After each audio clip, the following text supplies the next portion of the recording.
I'm delighted to announce that this roundtable, after 1 year running this and more than 300 agencies, is officially sponsored by my good friends at Gorgeous. Gorgeous are the #1 rated help desk for Shopify merchants, and they work with almost 6,000 brands across the globe. In the agency that I ran, Gorgeous were a key part of my tech stack. So this is not a sales pitch by any stretch of the imagination. For me, for all the agencies that I work with, most of them have Gorgeous built in, whether it was through me, through my recommendation, or on their own, because it is a fantastic bit of kit. And it's such an easy sell when you build it in as part of a retainer model.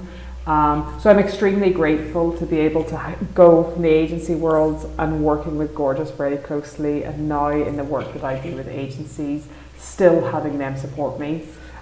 So anyway, enjoy this roundtable. The roundtable here is a group of agencies getting together to really share some of their learnings, some of their challenges, what's working, what's not working, and brainstorm with each other.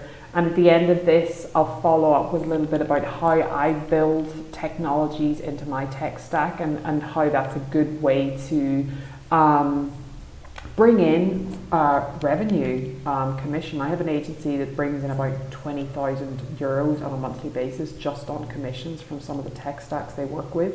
So it's definitely a nice little learner if you're doing it properly. So enjoy the roundtable, and I will catch you on the other end. Hi, are you here? Recording in progress. That's a new one. I think it's legal now that you have to let people know they're being recorded. How are you, Nihar? I'm good. Things are heating up in New York. I mean, in terms of weather. Yeah, it's pretty nasty out here. And oddly enough, I'm headed to Phoenix tomorrow for a week and a half. For my mom's out there, so I might see Joseph and I are going to try to meet up because he's out there. Oh, that is cute. I love it. Cute. Very cute. How's everyone else? Rachel. Hey, Pierre. I know that voice. You good? Yeah, I'm good. 3 weeks till you're over here in Gran Canaria. Yeah. We still don't know how this thing is gonna play out, but I'm sure it's gonna be. Nothing. A few pints of tequila won't take care of. I can assure you of that. That's what I thought. Excellent. Good. So a few more people are loading in, so I'll just get started. Adrian, you're joining us from your vacation. You're on mute. Awkward. I figured I canceled every meeting, but this was still on, and I wanted to see if my Wi-Fi worked in our van, in our new van. So it works. Have you got a little camper van situation going on? Yeah. It's a camper van, so it's like sleeps 5. It's got Wi-Fi, cell booster, sink, kitchen. So. Wow. Yeah. Excellent. Whereabouts are you camping? Capitol Reef in Utah. It's a national park. It's like it's a ridiculous red rock canyon, and used to be underwater millions of years ago. Millions. Very cute. That is nice.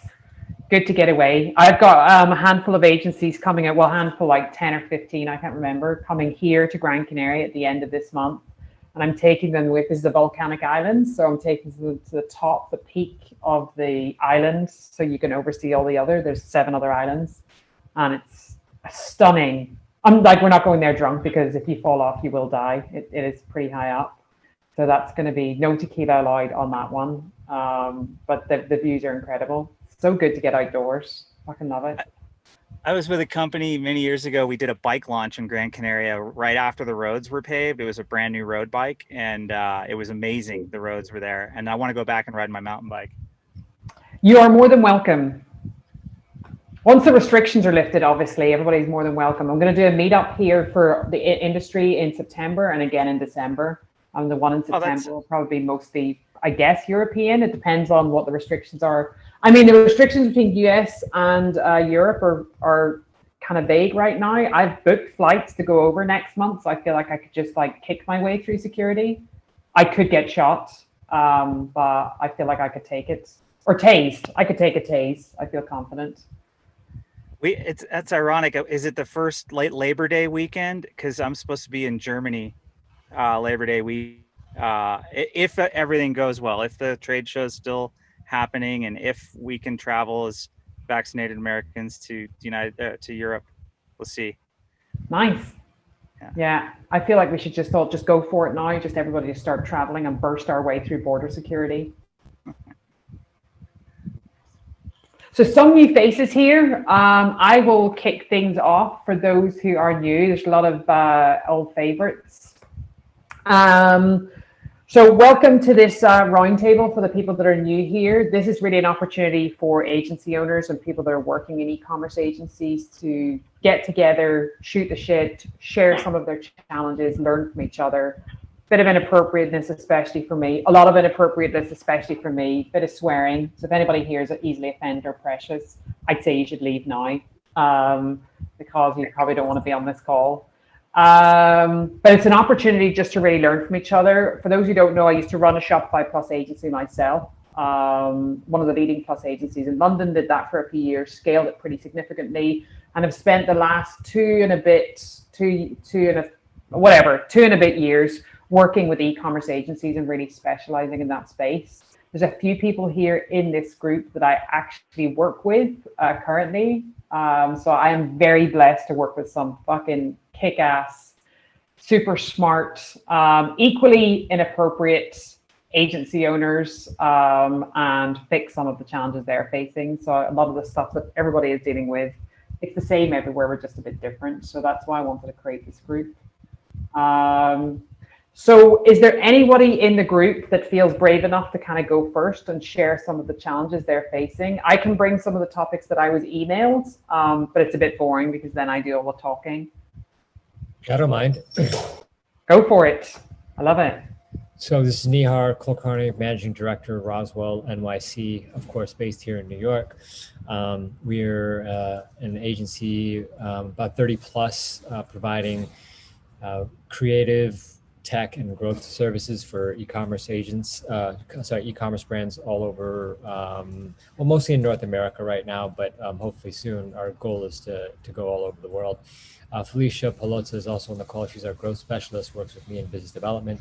I think, our biggest challenge right now is lead generation. And it's probably due to the fact that we've had, a tremendous amount of work to handle. Working with Rachel, she's really helping us to revamp our business offering from a financial standpoint. We used to move from, we used to pretty much just operate off of flex funds or packages of hours, and they would burn down, and then we would request more. But one thing I've learned, and Rachel had told me from day one, but I didn't know if we were ready to do that, is that operating like that at a smaller level is one thing, but when you're at the level of like 30 plus that we are right now, operating on flex funds and not having any predictability in terms of income streams makes your life absolutely miserable. So we're in the process right now. One pain point that we're cleaning up right now is the migration to retainers for all of our merchants. But still, on a regular basis, lead generation maintains to be our number one issue. In the past, it was operations, but we've ironed out a lot of that, and we're continuing to make sure that our DevOps and operations as a whole as an agency continues to improve. But I feel like we've developed enough to become a well-oiled machine. So I guess I'm really keen to learn how everybody is bringing in leads on their end, and how are you qualifying them? And that's just really what I'm most interested in right now. And I'm happy to discuss with anybody, if you offline or on this call or whatever the case may be, how we grew from 5 to 31 and what our strategy is moving on from here. And we basically started off as just a development shop. We would open the door every morning and say a prayer, and whatever walked through the door is what we would do. but we became a Shopify Plus partner in 2016. And as we were focusing more and more on e-commerce and kind of just went that route, we focus only on Shopify Plus at the time being. And we may look at other platforms like BigCommerce in the future, but not Magento as of right now. And we are also very, very much closely watching the headless commerce space. Who wants to jump in?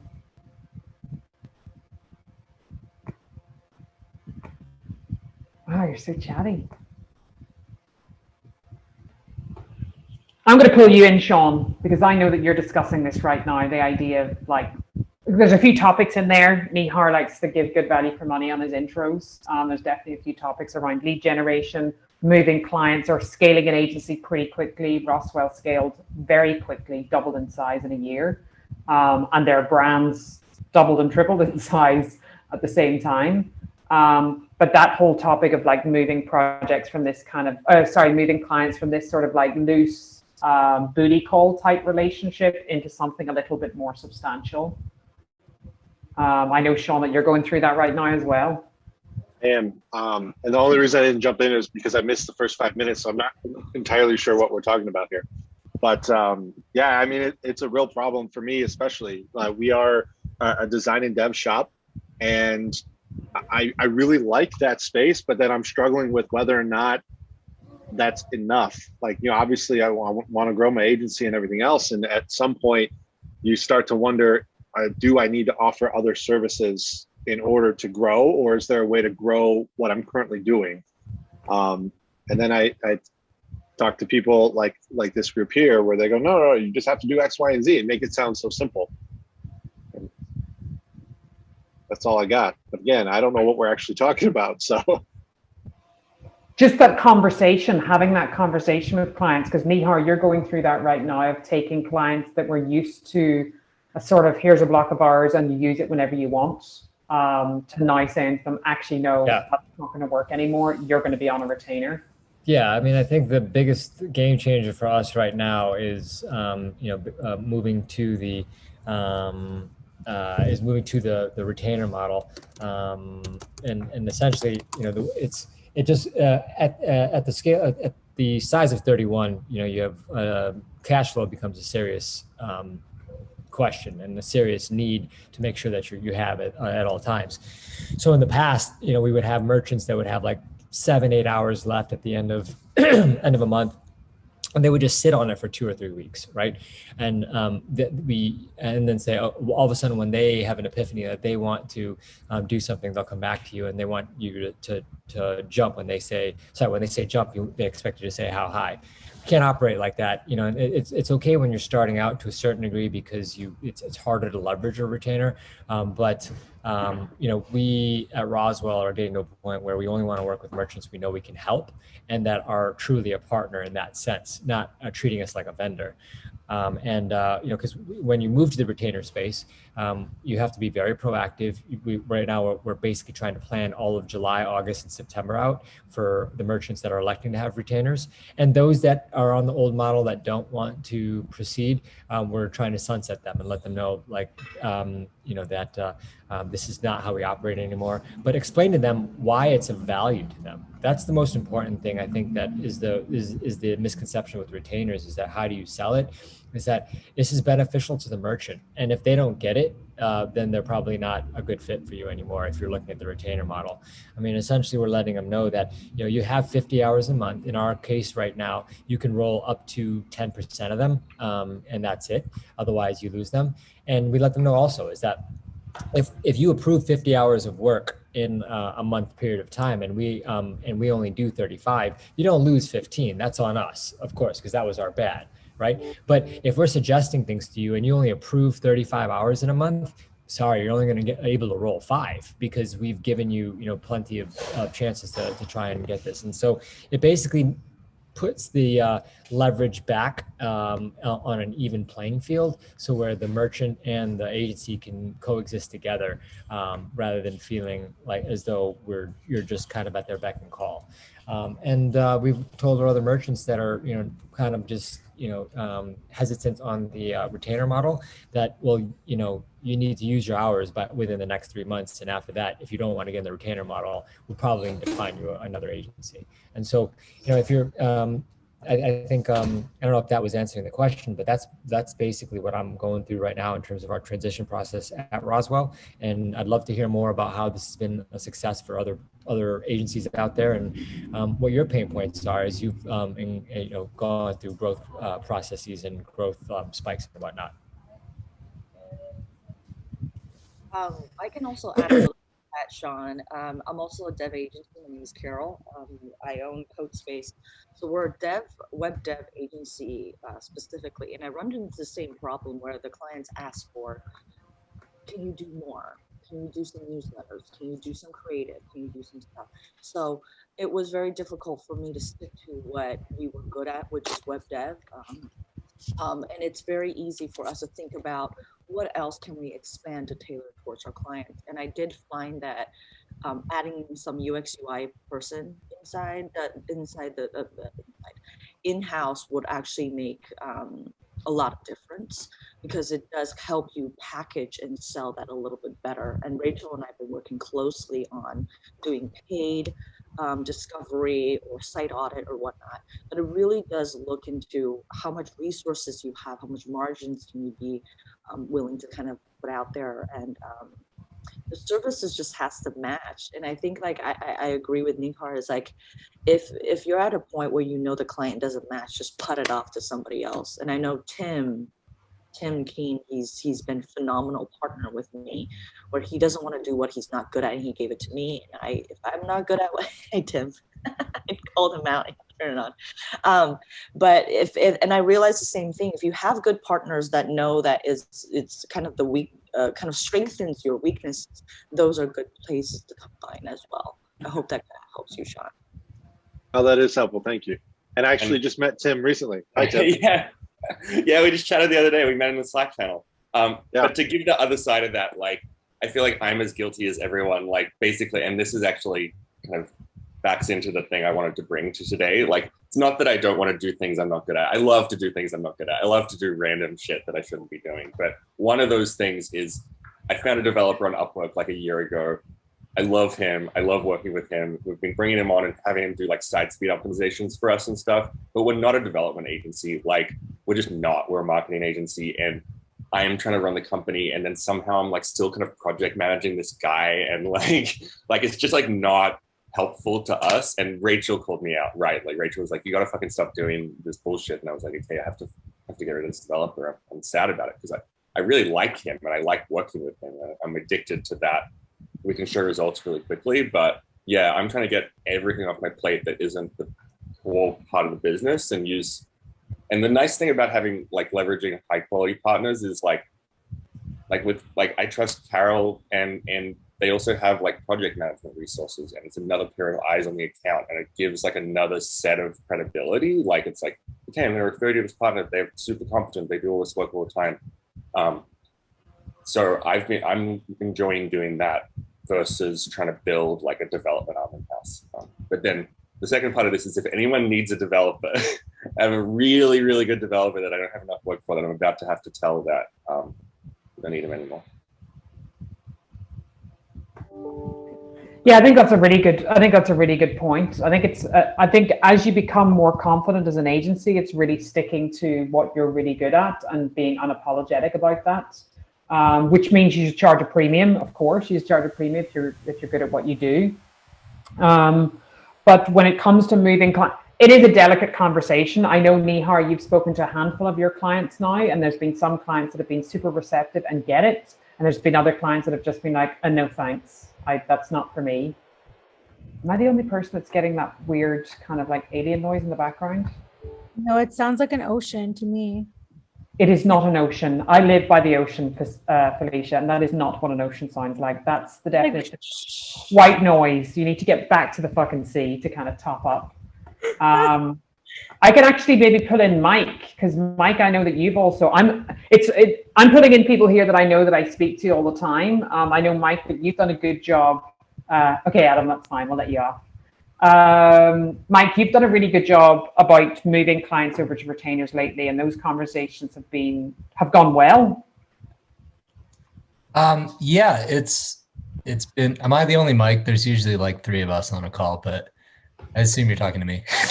I don't see there's two mics, but you can take it, and then I'll let the other mic, the real mic that I was aiming at, go after. It's fine. Sorry. It's fine. No, it's fine, Mike. You are the only mic. Go for it. I should say Swanson. Yeah, I think, I started last August, left an e-commerce company and really started on those hourly, just kind of piecemealing things just to get my feet wet and start thinking about what I wanted to do, and really moved into just doing Klaviyo agency only. But I think I still have a client that's coming back to me. They're like a ski company, so we kind of put a pause on because they are very seasonal and they just do nothing for April to right now pretty much, and they're ramping up and they're wanting to come back in piecemeal hours, and I know they're not going to like what I'm going to come to with a renewal proposal for a retainer. But they, that's kind of, as you were talking, that's exactly what I was thinking about. It's like, if they don't go for it, I'm going to have to say sorry. Like, they're a really great band. I would love to do it. They're growing pretty fast, but that's kind of going to be the conversation there. But previously, I started with some clients, definitely showed the lift that I can provide, and then really worked into the renewal, kind of did these initial 90-day contracts, and then really moved into, flat fee plus a revenue share, performance-based revenue share based on Klaviyo contribution that has been working out really well so far. I think it's going to be, with the latest news from Apple, that's going to be really interesting on the attribution front. Looking at my clients, like around 30% of their email database is Apple Mail. So we'll see. That's another, I know Klaviyo is already formulating their, outreach around that. So it's going to be interesting, but yeah, moving into the rev share, clients really get it. Once you can, I kind of made like a calculator based on their revenue forecast and where they are now, and basing the lift off of that and the ROI. And I think it really clicked. So right now I'm still in the weeds with being a one-person agency and with the clients I do have, and still proving out that business model. But once I do kind of level up here and hire, that's really what I'm going to be pursuing. Nice. What about you, Mike, too? So we'll call Swanson or Magic Mike. That could be your new code name. And then Mike will be the other one. I looked around two screens. There's the other Mike. Okay. Yeah. So I think it was like after we talked to Rachel together and we kind of figured out like how do we end up successfully serving our clients, it became more of a necessity to switch everybody to retainer. And the conversation we've had with them wasn't around, hey, we want to now, allocate hours for you, or we're going to have to, have a resource for you. It wasn't like, we didn't talk about money or hours at all. I think it was more like, if we want to serve you well and we want to be good partners and you want to continue seeing growth, we just have to be kind of sitting at the same table and working together on a roadmap on something that is more long-term. And that type of discussion actually got them excited, because they started seeing us as like, okay, so what you're saying is you want to have dedicated time every month to help us and to grow our company, versus, hey, you want to work with us, it's 40 hours a month, and if not, we don't want to help you. So that conversation was very impressive. And I think the 2-3 companies that within a week we pitched, we got them all, just because they started getting excited about having us more involved. Because what ends up happening is, if you don't do this move, there's 2 things that happen. Either they come to you with the wrong expectations, that they think you're going to be able to jump on their projects right away, which is never the case, and then you end up disappointing them. Or you working with a company that doesn't end up growing, and you feel like you can do so much for them, but you are not in the mindset to keep pitching them small projects or a couple of hours here or a bucket of hours. So that takes away all of that and puts you in a situation of saying, okay, we're going to build a roadmap. We have set hours, you have resources on our team that if you contact us for something, we're gonna jump on it right away, and you have a much better service and a much better experience. And same thing was where, you know, Nihar said, where as you start growing the retainers, you no longer are gonna just be, so as Rachel, we work together, there's gonna be a you know, passive retainer where, you know, you're just there to allocate your help as fast as possible to their needs. But then there's kind of the growth retainer where they expect you to come up with ideas and ways to grow their company, which means that you now have to kind of equip your team and your tech stack, I would say, to make sure that you are able to come up with ways to grow and ways to kind of do things and change things on their end. But yeah, so far, once we aligned ourselves and kind of have them understand that we want to be an extension of their team, not just a vendor, that really was a very good way of having them accept that new way of working. Nice. So Anyone? Michael, Oh, I have a couple questions. You mind, Rachel? Go for it. So first up, I'd love to circle back. You mentioned the tech stack, and I'm a big believer that, especially as an agency that's trying to scale, the tech stack's super important. However, I don't want to derail this. So my first question is, so I'm working through right now setting and building our retainers to see what that looks like, because we have a few retainer clients, but not enough. And obviously that's the road forward for growth. So do you have set retainers? This is the box that we choose to put you in? Or do you kind of approach it as, we've built this custom thing for you and build it per client?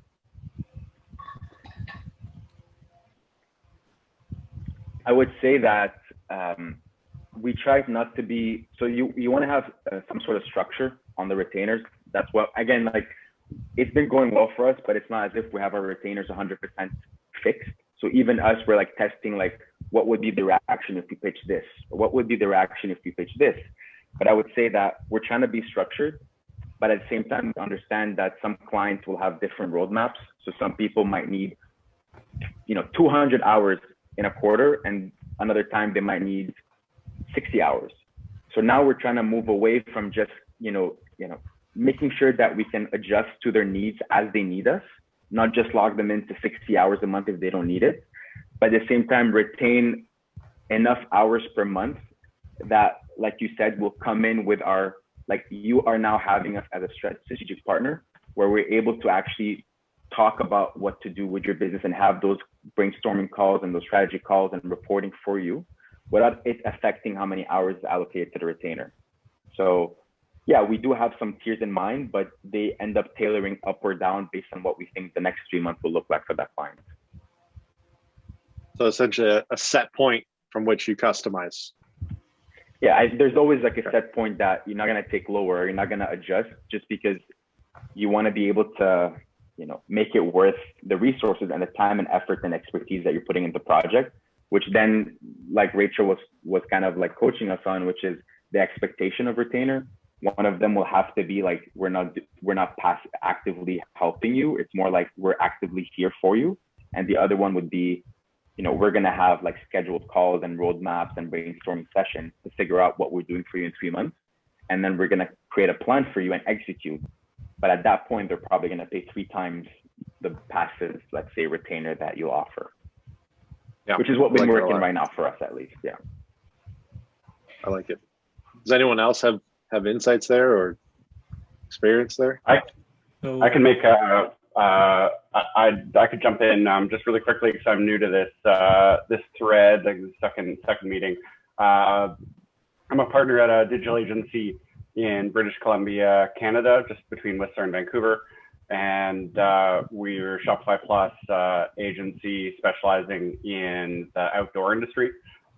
So bike, ski, hike, everything in that area is our kind of forte. And our target is to have about, we do both digital marketing, so we're Klaviyo partner, and a lot of PPC stuff, and obviously a full design dev shop. And our target's to be around 60% retainer and 40% in sort of dev, kind of one-off kind of website projects. The intention there obviously is just cash flow. And so we've been really working hard to try and build up that retainer revenue. I think we're right now at about high 40s, low 50s, and just working our way through that. One thing that we've been able to do, we've historically had a lot of great long-term retainer clients, and we've been really busy, obviously, with the sort of outdoor boom, e-com boom in the last year with taking on new clients. And the big thing right now is to finish a dev project and then sort of be able to get people onto that long-term recurring revenue track. With some, we've been doing just sort of ad hoc projects for those that just aren't quite ready or don't quite understand the value of a retainer. So we've been working on an ad hoc basis where they reach out to us. We prioritize, obviously, our retainer clients first, but if people have requests and whatnot, we just charge on an hourly basis. We've increased our hourly rate for ad hoc stuff, and just to kind of make that sort of, I guess, sting a little bit more, and made a reduced hourly rate that helps power the retainer. Yet another sort of reason for that. The other thing we've done is because we do offer the range of services between sort of digital marketing, digital strategy through to kind of UX design dev, is said, hey, at the end of the day, anything you want, you got, basically. And so, anything within our kind of capabilities, anyone on our team can help you. And that certainly opens up people's minds, people that only saw us, say, as a dev shop, gives them the ability to use other services. And often that leads into kind of additional retainers for email or PPC or other things like that.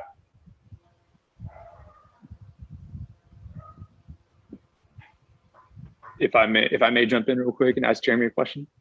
Go for it. So I'm John Regilio. I'm the delivery manager. That was very civilized. Very civilized. Thank you. If I may. It's very polite. Oh, thank you. You may. You're approved.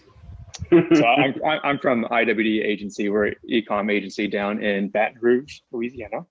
So this is my first time actually joining you guys here. But Jeremy, something that you had mentioned kind of struck me, something that we're kind of dealing with, because we've historically been a development agency, and then we started really focusing more on expanding into marketing. So over the past year, we've been building a marketing team, and we've gotten a couple of our bigger clients to actually adopt the marketing services and sign. Most of our development clients are month-to-month contracts, but for the marketing, we ask for a 6-month commitment, given that it takes time to lay the foundation and grow it and see the results. But what we're trying to also figure out is what's that fine balance between some of those clients that want to maybe just, if they have a marketing issue and the development team can't figure it out and they want to bring the marketing team in, but the marketing team is like, well, we don't want to touch it because we need a 6-month contract. So where do you really start drawing that fine balance between letting your clients dabble, if you will, with your marketing team without having to actually sign more of a long-term contract? We've typically done, often we would do sort of either kind of one-off engagements, or one thing we've also seen a lot of success on the biz dev front is just offering clients the ability, obviously to pay, but to kind of look underneath the hood. And even provided opportunities to get us access to Shopify, get us access to GA, Google Ads, and basically it's just been this sort of amazing opportunity to just go in and find shit that's broken, and not in a manner that sort of like kind of being dicks, trying to sort of like knock current agency or what they're doing. I think really more in a manner of, opportunities for growth. But our contracts are basically, they have a 30-day clause basically in them. So 30-day cancellation clause. And we've kind of used that as an advantage just to say, hey, if you don't like us, it isn't meant to be. And I think on the digital marketing side, we're clear, just like you are, John, around, you can't expect in the first month to kind of launch campaigns and just all of a sudden just have the the money come in. Like it's going to take some time, and you have to have some comfort there. But I think that just by being a little bit, just knowing that your hard work is going to keep clients, it shouldn't be shouldn't be a threat in my view. I think if you do good work and do good relationships, clients will stick with you. And it's a pain in the ass to switch agencies, as we all know too. So there's that barrier as well. And I think it's hard for an agency that's design and build to the agency that I joined an agency that was a design and build agency for more than 15 years. And I joined as a marketer. I was like, what the fuck, guys? Where's the recurring revenue? Like, are we running a business, or like, what is going on? Are we here to make money or just to fucking pay for pints? Like, what is this? So I then built a retainer model off the back of my marketing services, starting specifically with email and then scaling out with a range of different services. And it really was a challenge to get clients that the agency had worked with for a longer period of time to see us as more than just a dev shop. Not just a dev shop, because I mean, dev shop's a dev shop, but for them to see us more than just those services. And that definitely was a challenge. The thing that worked in my favor is the fact that I was a new person coming in, and when you're bringing a new person into the team, positioning them as like, well, we have this new person coming into this new team and they are bringing those services. If you're running an agency and the team doesn't really change, or at least the client-facing team, I think it's difficult sometimes for clients to see beyond like just doing the dev work for them. And another thing that I used to say as well when I was speaking to agencies, speaking to brands, because in most cases they work with you for the dev, maybe they have a creative agency they work with for the design stuff, and maybe they have a marketing agency and blah, blah, blah.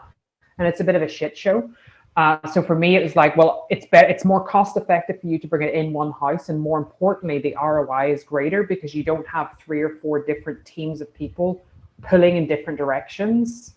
So at least then we can accurately track your data and track the metrics and prove ROI, and make sure that what's happening in the marketing department is consistent with what you're doing on the dev end as well, and that it's all seamless.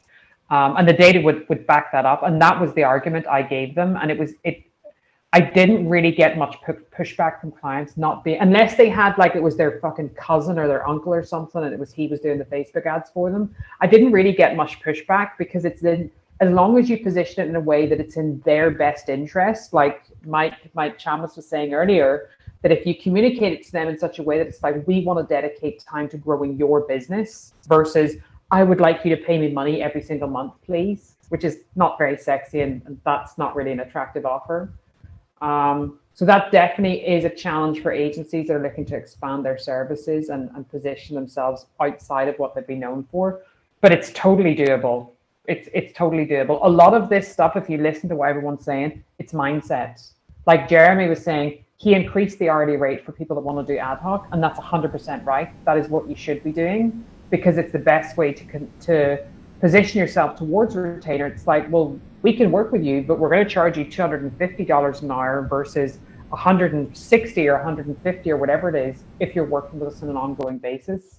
That is leverage, and it's just having, a pair of proverbial balls, business balls enough to be just like, if you want to work with us and you want to commit, then you're going to get a preferred rate. Otherwise, it's going to be a bit of a fuck you fee, and we're going to fit you in and around where we have availability.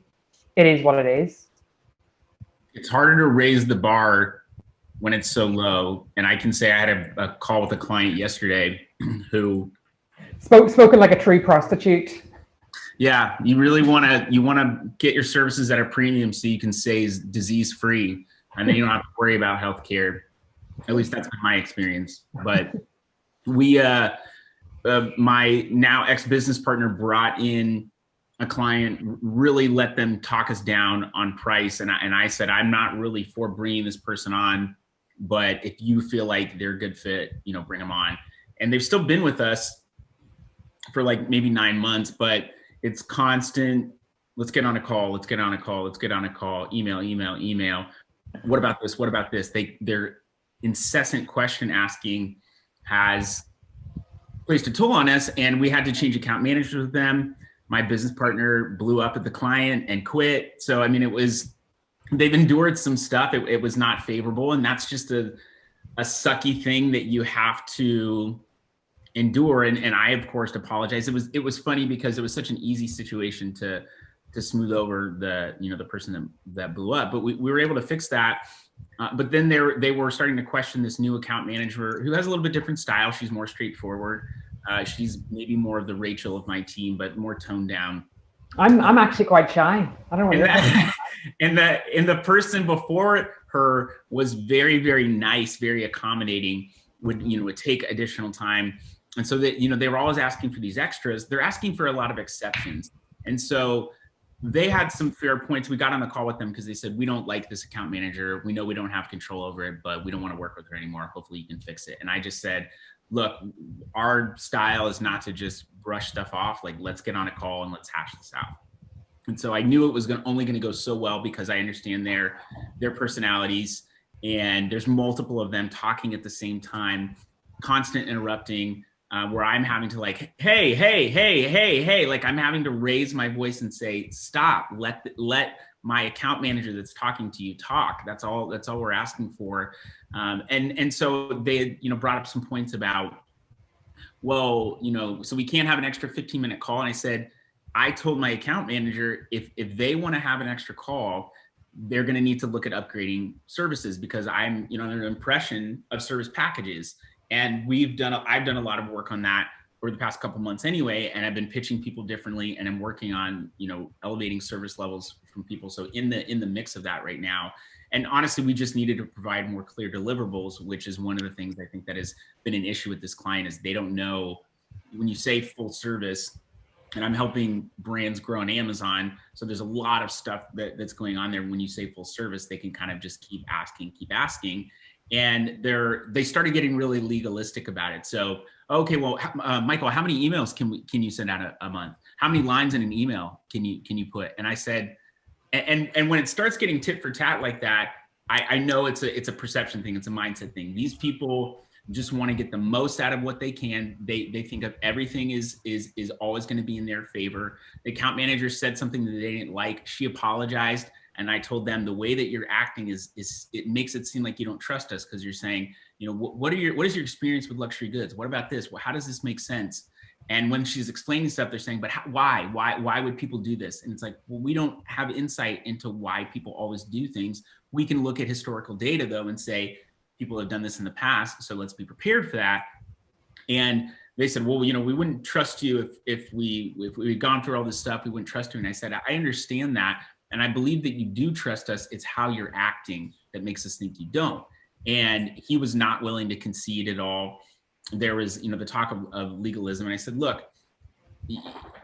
ultimately, and ultimately it comes down to perception. They're like, well, we're a small company and we expect, we need help. And I said, that's great. Our time matters. And just because you want to jump on a 15-minute call with someone, it doesn't mean it's just a 15-minute call. They're very much, I think, thinking about how many hours are being put in. And I said, you're paying us for our knowledge and our expertise. So when we get on the phone, that costs something to us.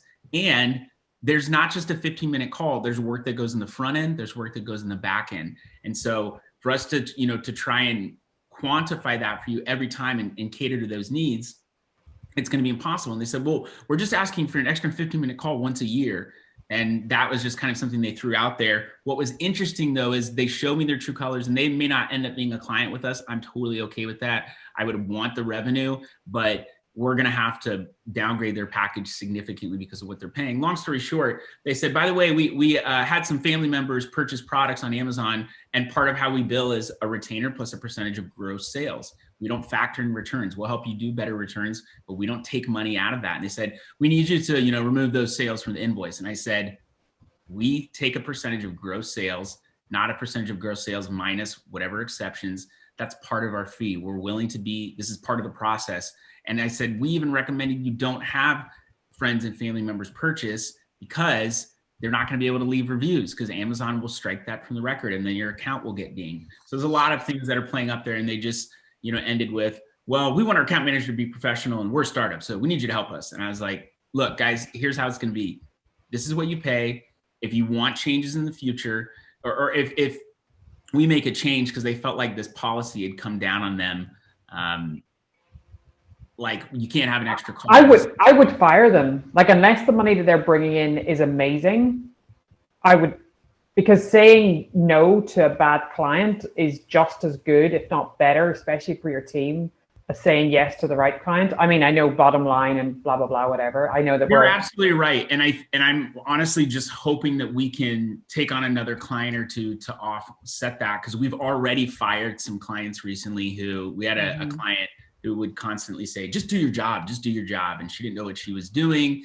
And she presented herself in one way and then changed. So I said, look, she was basically wanting us to fire her because she knew she couldn't get out of her contract that says you would have to pay the remaining retainers that are part of that. And I just said, look, we're not going to do business with you anymore. It doesn't make sense. And she just sent me a hand wave emoji in the email and said, bye.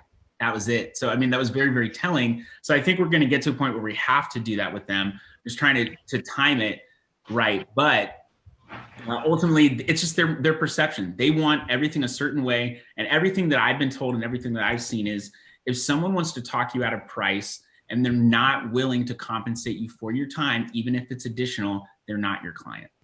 Mm-hmm. If you're wanting to be a premium service, if you're wanting to be a, 5-cent agency and $100 here, $100 there, then maybe they're the right client for you, but it's not someone that fits that premium service model. Yeah. I actually just turned somebody down this morning. I've been working with him for 2 months to get him on board. And he emailed me back and said, well, my partner would be more comfortable if it was $5 less an hour. And I said, nope, we're good. We don't need to work with somebody who's worried about that much money. So we've done a few things here. First, we actually, after the first 3 years of being open, we fired a bunch of clients and immediately saw our revenue go through the roof, the net. It was crazy because of how much time and effort was wasted, hours on the bad clients. And we moved at the same time over about a year, essentially everybody over to retainers. And then we eventually moved to a retainer and block model. And so everyone's talking about experience and other pieces.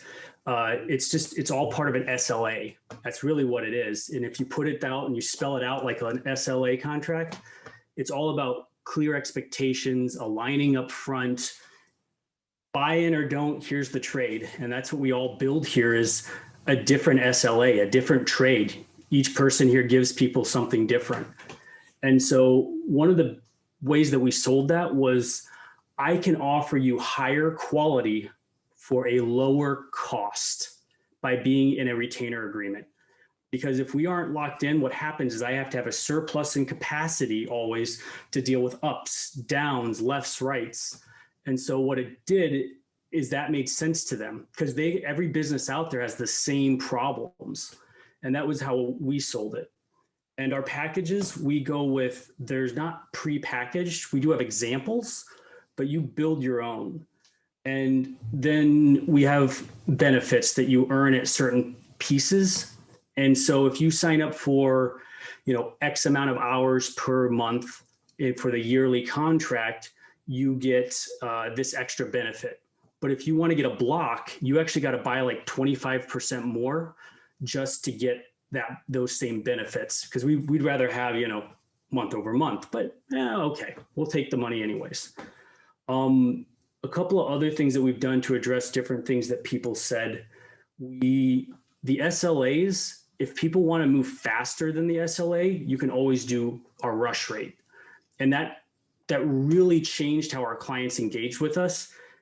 Our phone just stopped ringing almost. People, at least for emergencies and other issues, they actually started planning.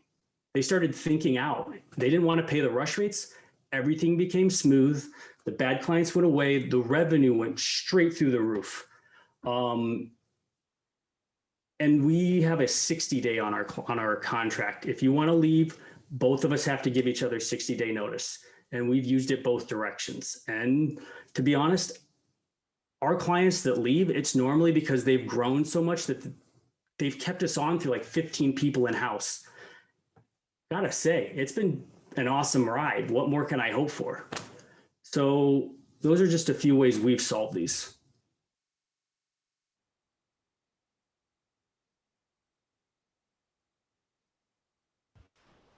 Nice.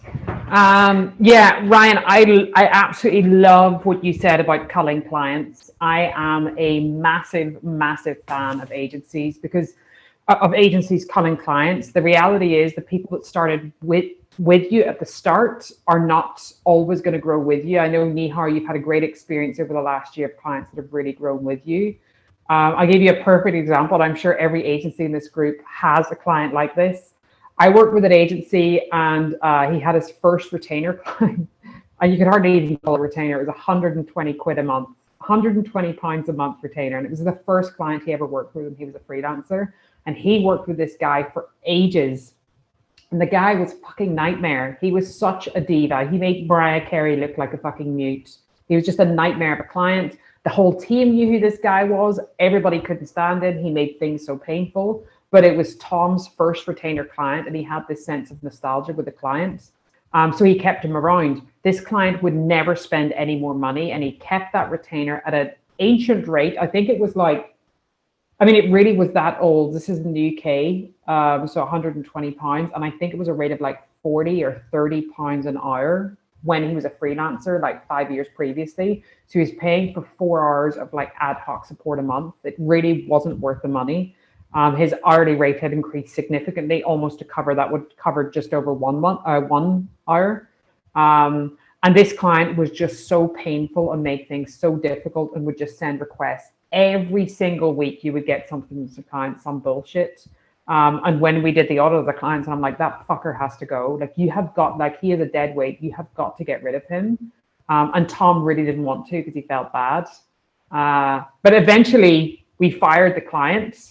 And then since then, like, firing this, it was almost like a bad omen or bad energy. As soon as we fired that client, it was like 2 or 3 great clients became available, and we brought them on as retainer. And I think it really comes down to a mindset thing of being like, I'm not willing to put up with this bullshit. I think I've shared this previously. For people that are new to the group, if you want it, let me know, or I'll send it up in the follow-up email. I have this thing I use called a client ranking matrix. And it's basically just a very simple Google sheet where you go through and you just put all your clients in, you kind of rank them. And you'd actually be surprised at how many clients are on your roster that are shit clients, and how many clients that are on your roster that are ready for upgrading. And I think that we sometimes in the agency world, we get so consumed with like projects, new biz, getting new business in. And lead gen is really important, and new projects and new business is like fresh blood or fresh meat in the agency, and that's super important. But there is so much money. It should be an 80-20 thing. 80% of your business should be off your current clients. So whether that's retainers or repeat projects with your current clients, and 20% really should be coming from fresh. One of the things that I think it was Jeremy mentioned earlier, where he talked about that retainer split. And in order for an agency to be considered healthy, especially in the eyes of mergers and acquisitions, you want to have 75% recurring revenue. That's where you want to be. There's a few agencies in the group that I work with. They're in my private mastermind that I run. And we did an amazing workshop last week with 3 M&A specialists. So they're merger and acquisition specialists for agencies, digital agencies.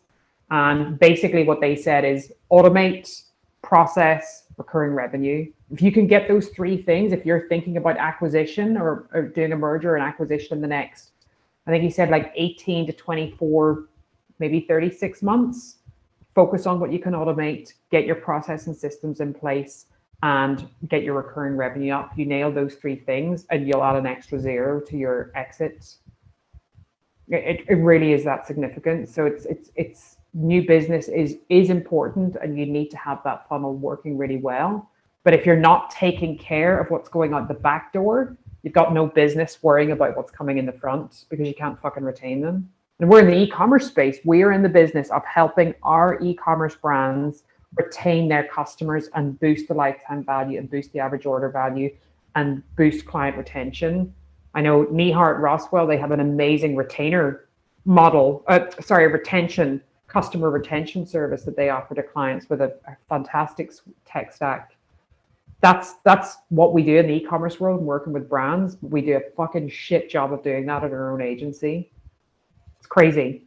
Does anybody have a suggestion, or maybe Rachel, you could chime in? Some of the clients that we're working with, we're going to have to adjust service models. And so basically say, look here, you know, we haven't raised prices on you. Some of our clients know we have much higher prices now because they said, you know, hey, once we got to a certain point, you talked about, you know, adjusting rates. And I just said, look, we can't do that. We've upped our prices a lot. You're actually getting a great rate. And so they were fine with that. But when it comes to taking someone and saying, oh, here's what you're currently paying, essentially these are the services we're going to continue to offer at this price. If you want to adjust, you can. If you want to stay there, that's fine. But these are the services you're going to get.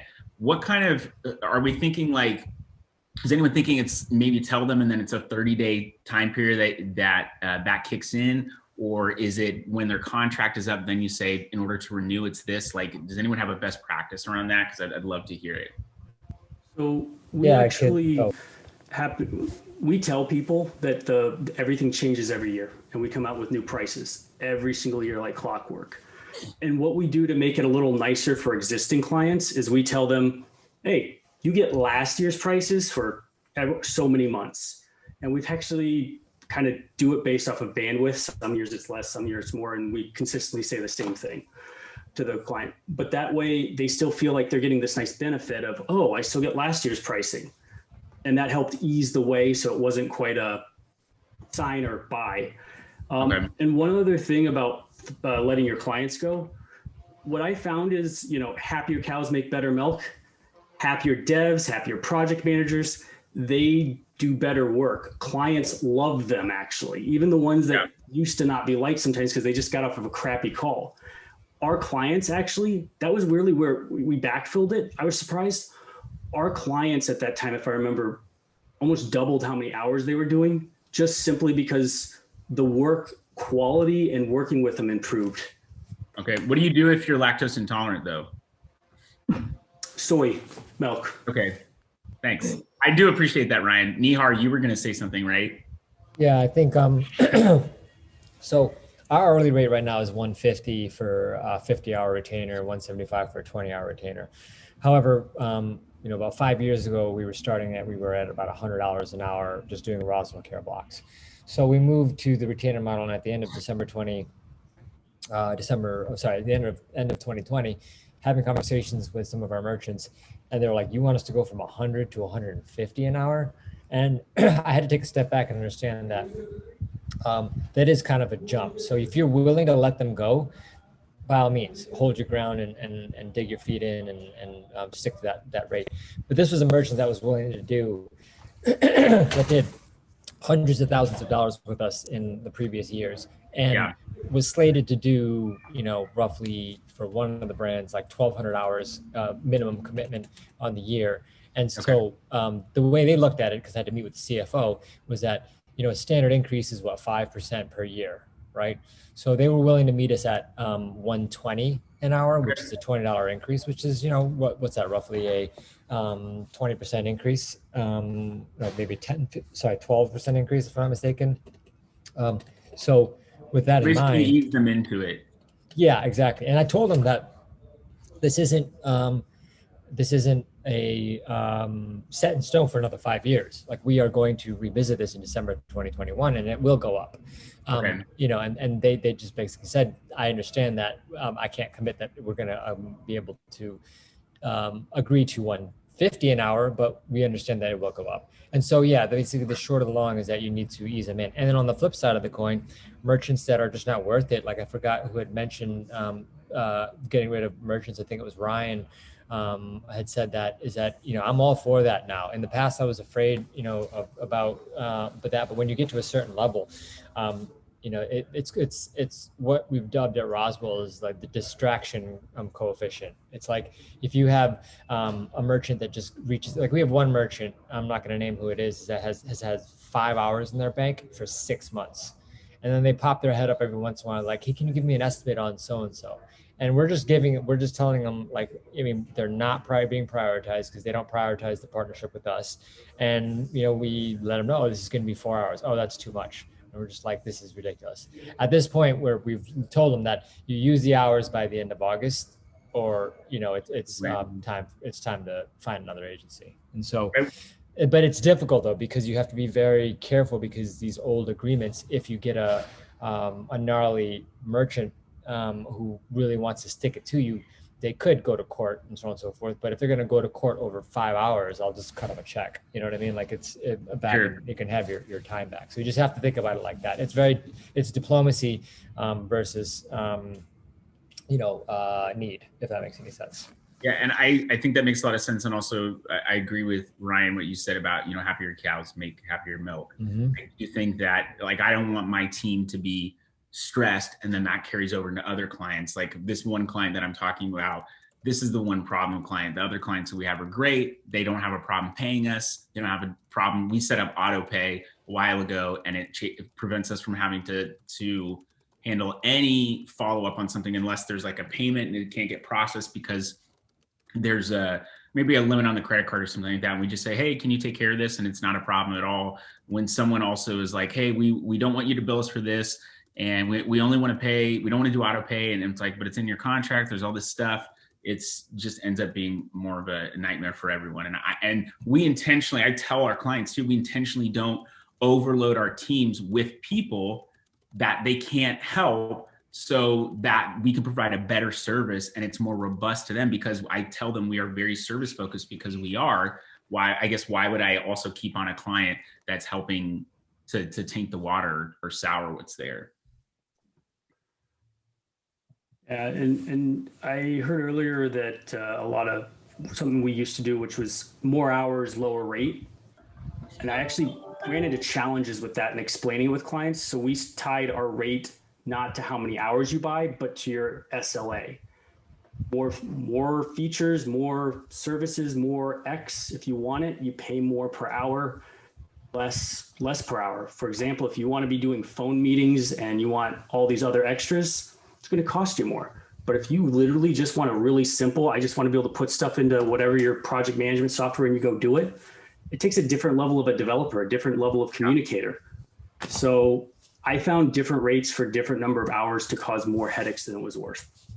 Okay, cool.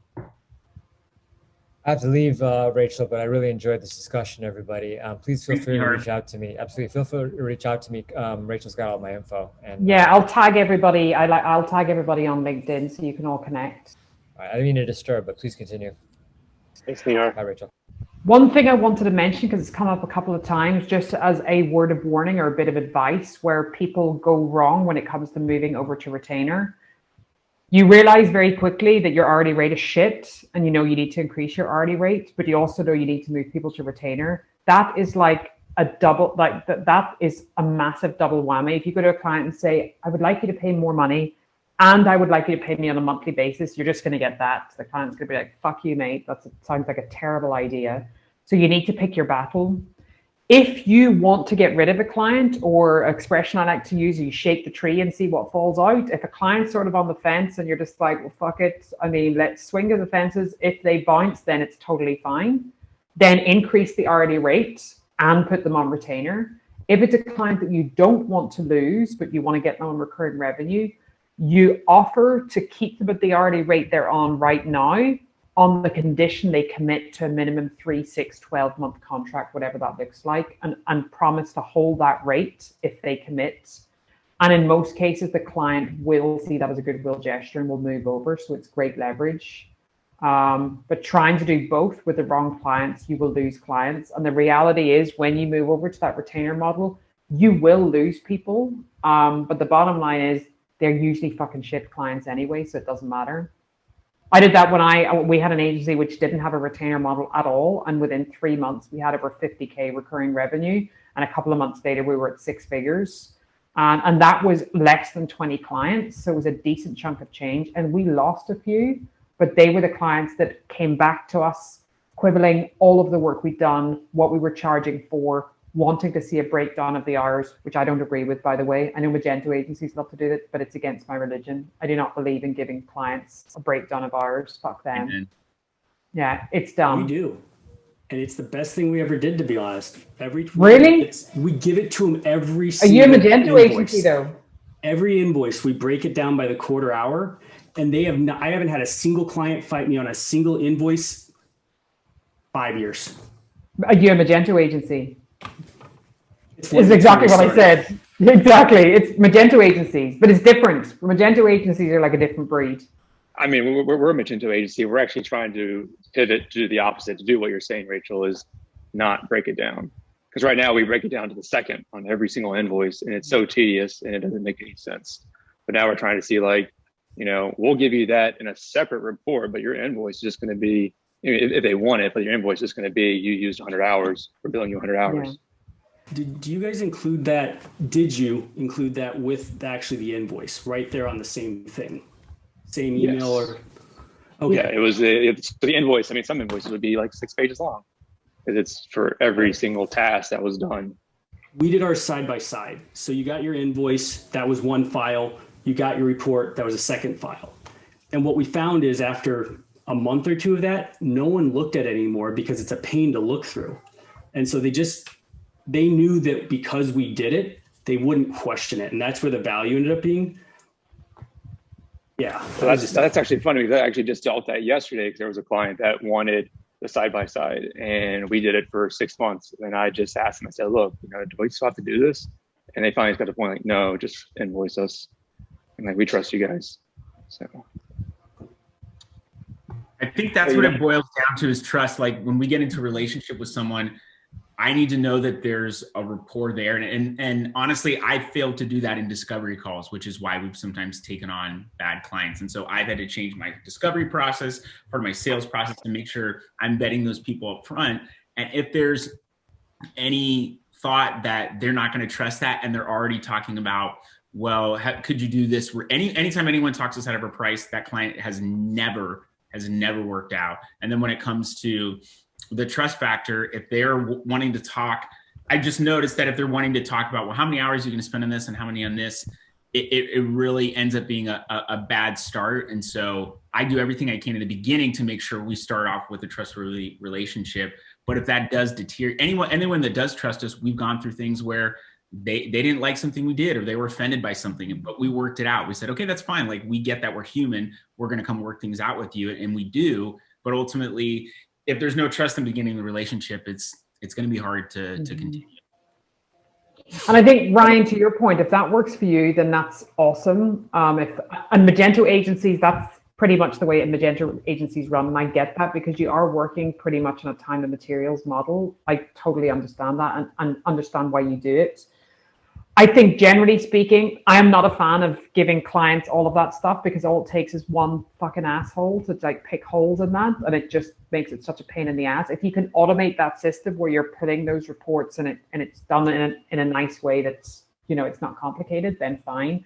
I would much prefer to have deliverables. And I think with all clients you're working with on a monthly basis, you should be presenting a monthly report that is high level deliverables, not breaking down line items, but just like, you know, customization of the shopping cart, integrated recharge or connected recharge and whatever, or introducing a new PIM system, whatever those high level deliverables so they can see. So it's more focused on value versus hours would be my preference. We do that. Every single line item is actually, the words are small and we highlight the project. So we do that, and each bill has big project and then just tiny little text below with the hours for that one. That way we definitely do, because that's what they care about. It's all about what value are you giving them, and the project is in their mind the value. Yeah, and I think that's fair. I think that's the right way to do it. The other thing that I would say quickly before I bring Mike in, not you, Maher. I have a question about reporting. So do you advise to spread consultation discussions between different high-level deliverables, or in the reporting we can just separate that? For example, we had 5-10 hours of discussions. What do you suggest? I think simplify. I think keep it simple. If it's consultancy that are paying for it, I don't really see any reason why you have to break it down between all the different people that were involved. But I would just, like Bruce Lee, you know, second favorite to Jesus in the world. Well, third maybe after my husband, but maybe. Simplicity is the key to brilliance. I think the more you can simplify stuff and the more that you can strip stuff back, it's better. The other thing that I would say as well, to Maher's point earlier, is when you have clients that come to you with all these like weird nuances and like, you need to prove this and I need to see this, and the chances are they're coming off the back of a bad breakup, and it's just like being in a real life relationship with somebody who's just come out of an abusive relationship or being cheated on. Unfortunately, you're on the receiving end of all of their baggage, and if you don't correct that up front, you're going to be 2 or 3 years into a relationship where they're checking your phone every time you go for a piss. And that does not make for a healthy relationship. So at the very start of that potential relationship with a client, if you can feel that energy and they're making signs that they have, they have had bad experience, it's best to address it up front and check those red flags at the door and be like, well, clearly you've worked. I used to do this in my discovery calls. I would make sure that our team asked them, have they worked with other agencies? Have they worked with freelancers? What has your experience been? So I could almost predict what their bad behavior and red flags were before they actually happen. Because it's fine for somebody in the first couple of months of relationship to be like brushing their teeth and brushing their hair. And then 3 months in, they're just like, I'm a fucking goblin and accept me the way I am. And that's what clients are like. So I would rather get ahead of that. We're experienced enough to know how things transpire with clients. So if you can kind of address those at the front and be like, so you've had a bad relationship, and what was the problem? Was it communication? Were they not reporting properly? And to handle those objections up front so you don't bring that baggage into this new partnership. Mike, what are you going to say? I think just. Oh, go ahead. Sorry. No, just one thing, because I think super important that we've realized, and we're actually working with Rachel on like a 4-month process. Anyways, long story short, we're obsessed by like making things better, faster, and more efficient. So the whole team, like every couple of days, we just get better and faster and just incredible at what we do. And for our clients to pay a reduced price because we got faster, it doesn't make sense for us. So we can now, like, we just finished a website build for an enterprise client in 12 weeks that other agency would do in 9, but we didn't charge less because we were able to do it in 3 months. So there are some exceptions where there are hourly things to do, but we shy away a lot from it. Because if I talk to you for 2 hours and I bill you $300, the value isn't $300. I spent the last 7 years and thousands of dollars on team members and coaches and everything to get to the point, and what I'm going to give it away for $300 and a cup of coffee. So just keep in mind, like the last thing I have to jump off, but just never, like hours, yes, sometimes there's exceptions, but like you should never charge less because your team is better. The whole point is someone's paying you because you're so good that 5 hours worth of work will result in $15,000 in revenue in the first 2 weeks of what you launch them. So just that's, I never talk about hours. I never submit anything because I'm not selling hours. If I am, I would be doing something different. So I think that's something that we've never ever discussed. We've never budged on because, if I get better at what I do, you're not going to pay less. You're going to pay maybe more. So just a final thought. Yeah. Well, my concern with not including hours is what happens when they come and I don't know about you, but for us, we are design and dev first. So what happens when they come and say, hey, we have this project and we know it's going to take us 100 hours, where typically, because we're good at what we do, it takes us 30 hours to make sure that they're really thriving. So you mean it'll take 100 hours or 30 hours? I got confused. No, sorry. So when typically it would take 30, if they're on retainer every month, it takes about 30 hours to make sure they have what they need. This month they come and say, hey, we have this dev project for you, and it's going to take us 100 hours. Yeah, but that's not a retainer. That would be extra in addition to the Correct. retainer? Yes. See, I think that's where I need to change my thinking, because for sure. Because I'm including, as I'm building out these retainers, I'm including some dev time, which of course would have a limit on it. But at the same time, my brain keeps saying, get rid of the hours, because I don't want to be tied to hours. I would very much rather sell value. Okay, but that retainer that you have is for the maintenance or growth of their current website. That project is something different. And that's what I will say that Magento agencies do very well. I work with a number of Magento agencies, and what they do really well is they have retained clients that constantly bring them project work.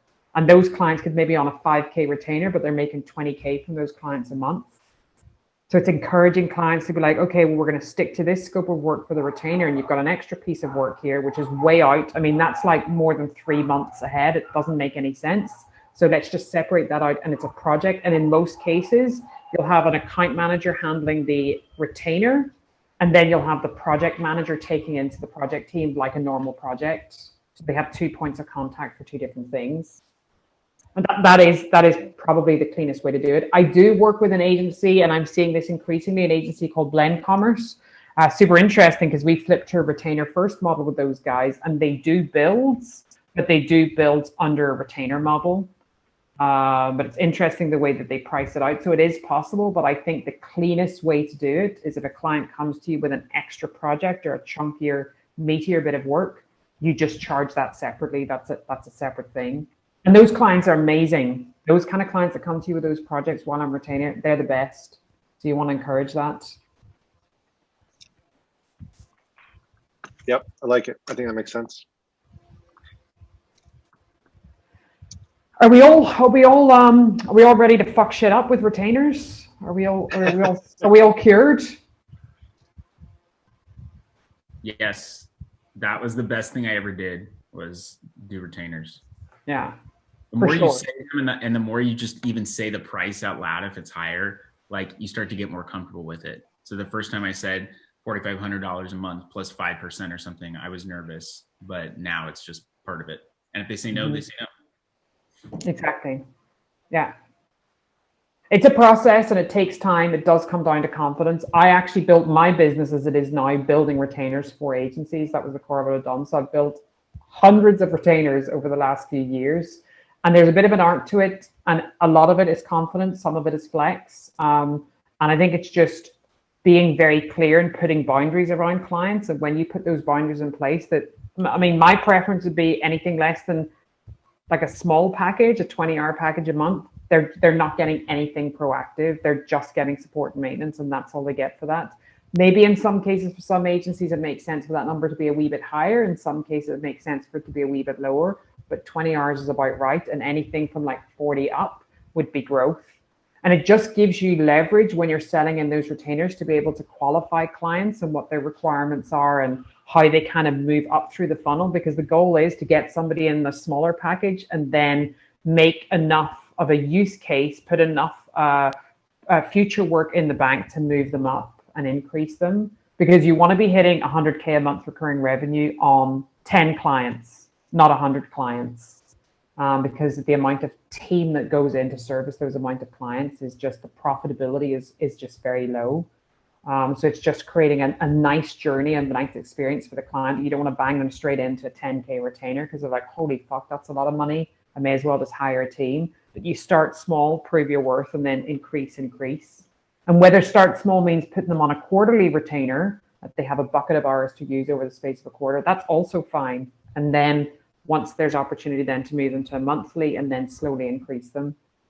That's the smart way to do it. I could talk about retainers for fucking days. I love a good retainer conversation. I know me and Sean had a retainer deep dive yesterday, which was good. Or not yesterday, the day before. Hey, Lisa. Hey, how are you? I have a quick question. I've been very quiet, but you had said unusually quiet.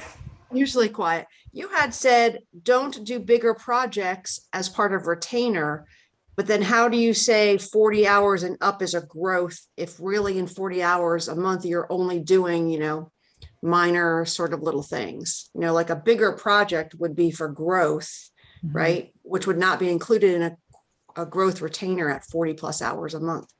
But how do you explain that? Yeah, those 40 plus hours, for me, those 40 plus hours that you have a month should already be prepared in advance. Like that every quarter you should be, if it's a 40-hour retainer, you should be preparing like 120 hours worth of work each quarter ahead of time. So that time is already spent. So that's why for me, I don't think that the project should come into that, because what happens is maintaining or growing the site, depending on the size of the retainer and the relationship you have with the client. And then you're getting derailed from the actual maintenance or growth to do a different project. And then that then drops off and you have to ramp it back up again. So it's just about momentum. And also it's about setting boundaries around the client that if they want that. And again, I work with some agencies that are retainer only model and they do projects through retainers, but they scale those retainers up when they're doing a project and then scale them back down. So maybe they're going to pay 12 or 15K for 3 months and then it drops back down to 5 or 8 or whatever. So you're talking about the 40 hours a month, you're planning for the quarter, maybe you're introducing personalization, you're doing, adding in Klaviyo, that's all part of that 40 hours. But then they say, redesign my homepage. That's a separate project where you're pulling that back out. Okay. Yeah. I got it. If it's something that's kind of small and it's just 10 hours and it's a wee bit of work, it's different. Then a big huge project. But if it's a chunkier bit of work that needs done, that they want the product page or the collection or whatever, they want that whole thing redesigned and it's 40, 50, 60 hours, then it's a separate piece of work. It's just basically to train clients to not like try and derail you. Exactly. You're in control. Gotcha. Thanks. Did I answer that correctly, Michael? Was that right? Is that the right answer? I don't know. I don't know anything. I'm wearing pants. What do I know? Okay, well, this was great. Thanks for all the new faces. I know for some people this is the first time, and but this is just an opportunity. Is Brett, if you got a cat who's staring at itself in the mirror, it's like a fucking nutcase cat. Watch that. And Ginger as well. They're the spiciest cats ever. They will fuck you up. Thank you, Rachel, for doing this. Yeah, you're welcome. And then the next time, I mean, feel free. There's a few people here that have been here a little bit longer and know what to expect. And they're fully aware of my shenanigans. So next time, don't be shy. Come with some of your questions. And we talk about retainers or we talk about lead qualification or lead. It doesn't really matter what it is, whatever topics around running your e-com agency. Shoot them over to me, send me an email, and I will add them to the backlog. And then pull people in. The more I know what it is that you want help with, I can pull you into some of these conversations. Are we all good? Well, thank you very much. Are we feeling purged of the client demon? Amazing. Because clients are fucking assholes, let's be honest. People just want to change agencies too. They just how they are. Like this 3 months didn't work. We're going to go to someone else. So they're going to be constantly. It's just like all you agency owners like to change project management tools. Oh, I said it. Oh, burn. Yeah. I went there. I'm going from Asana to Monday.com, and it's been a very crazy transition because we've got like hundreds of boards over the past 4 years, and they can't even import them all. So excellent. So prove my point.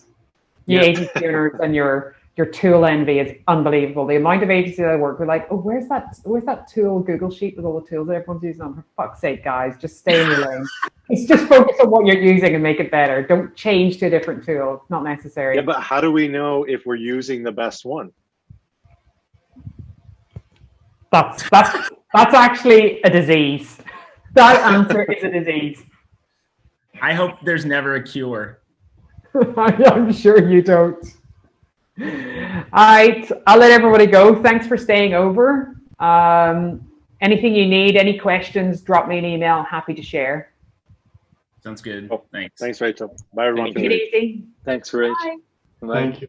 Thank you. Bye. Bye. Hey, I hope you enjoyed that roundtable. As promised, I said I would finish up at the end with just a little bit more about how I build technologies into my tech stack with my agencies, and more specifically, how that can work with Gorgeous. So if you don't know a little bit about Gorgeous, overall they massively streamline the customer journey. The technology automates about 20% of FAQs, which it's there to help reduce support costs.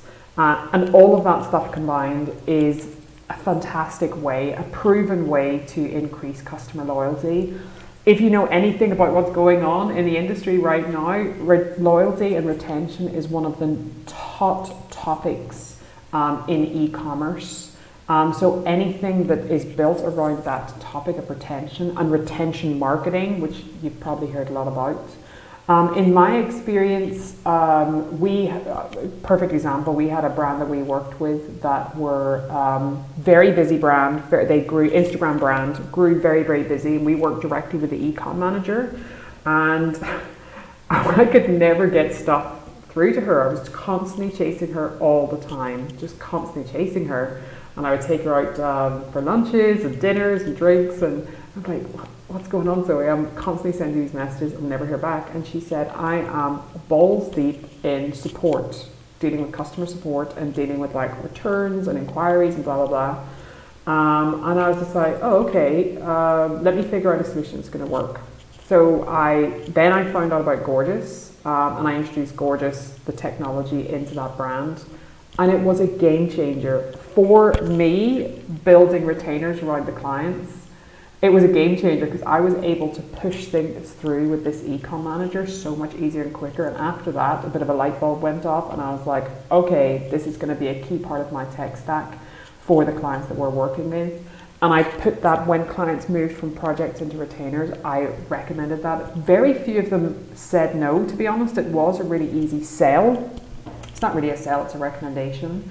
And it was a game changer. So not only that, anybody who knows Gorgeous will tell you that. They're great partners. They're a fantastic team. They're super good fun. In fact, I have one of the team coming over next month to join me at a retreat I'm hosting here in Gran Canaria, so that should be super cute. And additionally, one of my agencies actually uses the technology for their inbound inquiries and uses it pretty effectively. So there's lots of different use cases for this, more than perhaps what people realize. It's more than just help desk or support. If you're working with brands and you're working with them on retention and increasing loyalty and branding, I would say you should give this a crack. So at the end, there'll be slides at the end of this now with some of the partner information. If you want to know any more about them, again, this is not a sales pitch. This is a genuine recommendation because I have worked with them for years, as do a lot of my brands. Give me a shout and I'm happy to make an introduction, or there should be a link here that you can go and just sign up and get on a call with them. See ya.